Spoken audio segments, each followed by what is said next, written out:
চলো ওইখানে বসে তো তোমার মেয়ের কাছে আমার মুখটা গালি। চলো।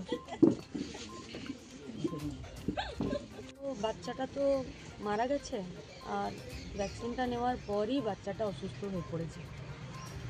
এখন পরিবারটা তো যা হারালো, কিন্তু তারপরে অনেকগুলো প্রশ্ন পরিবারের মাথায় আসছে এবং সেই প্রশ্নগুলোকে সাপোর্ট করে দিচ্ছে স্বাস্থ্য দপ্তরের কিছু ভূমিকা।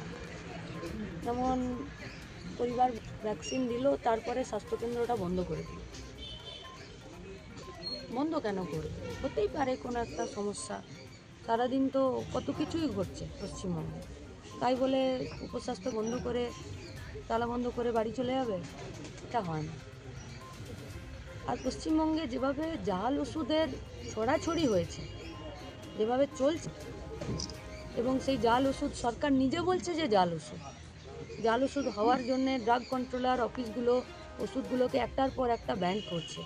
আমরা মেদিনীপুরে দেখলাম, এই জলপাইগুড়িতেই আরও একজন প্রসূতি মা জাল স্যালাইনের জন্য মরে গেল। এবারে এই যে আতঙ্কটা গোটা রাজ্যের মানুষকে ঘিরে রেখে, এই আতঙ্ক থেকে বেরোতে পারছে না। এবং পরিবারের বাচ্চাটির মা, প্রিয় স্বজন, এদের একটাই কথা যে আরও একটা বাচ্চা এখানকারই, সেও অসুস্থ হয়ে পড়েছে।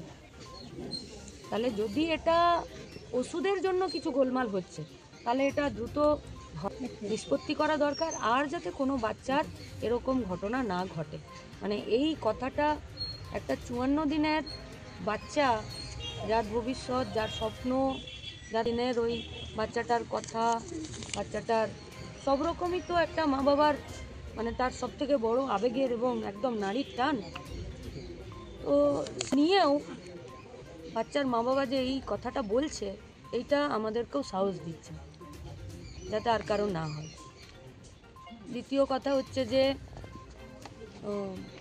নতুন ব্লক হয়েছে, সেখানে একটা ব্লক ঘোষণা করেছে রাজ্যের সরকার। সেখানে একটা স্বাস্থ্য BMOH আছে, স্বাস্থ্য দপ্তরও আছে ব্লক লেভেলের, কিন্তু তার কোনো সঠিক পরিকাঠামো নেই। কার কাছে যাবে, কি বলবে, কে কোনো গুরুত্বপূর্ণ ভূমিকা গ্রহণ করবে, উপস্বাস্থ্য কেন্দ্র তো কি দেখবে, কোন ওষুধ আসছে, কি হচ্ছে, কোন ডাক্তার দেখবে, কি বলবে, কারো কিচ্ছু নেই। FIR করতে গেল পরিবার, পুলিশ যথেষ্ট গাফিলতি করলো, তাই তো করতে লাগলো পুলিশ। একটা মানুষ একটা FIR করতে যাচ্ছে, যেতেই পারে, আপনি FIRটা নেবেন, ছানবিন করবেন, করে নিয়ে আপনার কথা যা বলবেন বা তার এগেনস্টে যেটা আপনার এগোবে।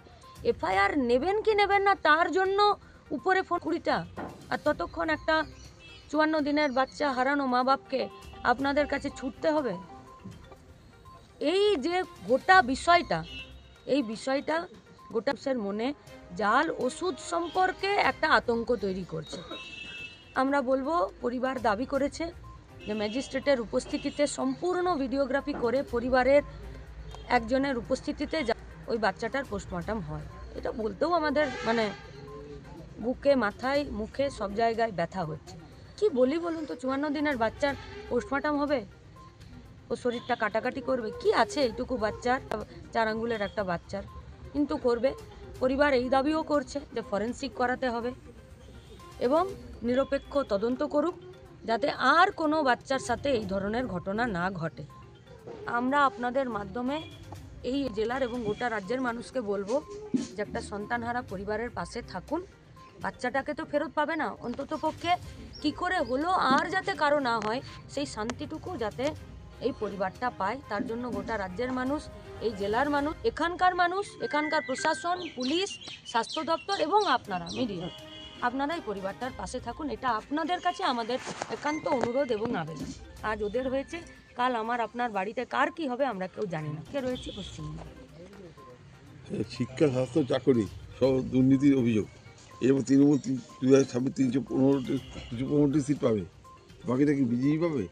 তো কানে মা আর ঠাকুমাটার কান্নার আওয়াজটা আসছে।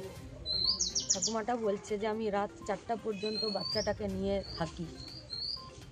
54 দিনের বাচ্চা সম্পর্কে দিদার এতটা মানবিক আবেগ, এত সুন্দর আবেগ যে জানো বাচ্চাটা আমার খুব চালাক ছিল। কাঁদলে গান গাইতাম, গানটা চুপ হয়ে গেলেই ও সাথে সাথে চোখ খুলে তাকাতো, যাতে আমি এ আবেগ, এ অনুভূতি আর কোথাও পাওয়া যায় না। সেখানে কে কটা সিট জিতছে বড় কথা না।